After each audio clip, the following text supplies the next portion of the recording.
অনেকদিন থেকেই আমার একটা পাহাড় কিনবার শখ, কিন্তু পাহাড় কে বিক্রি করে তা জানি না। যদি তার দেখা পেতাম দামের জন্য আটকাতো না।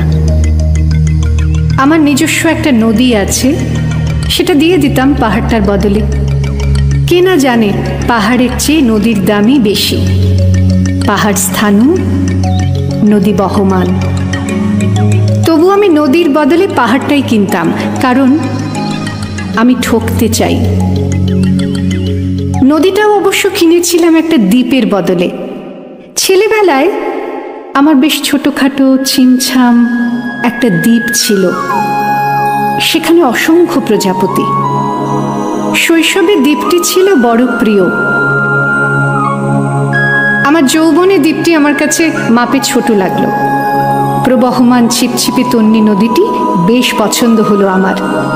বন্ধুরা বলল, ওইটুকু একটা দ্বীপের বিনিময়ে এত বড় একটা নদী পেয়েছিস, খুব জিতেছিস তো। তখন জয়ের আনন্দে আমি বিহ্বল হতাম।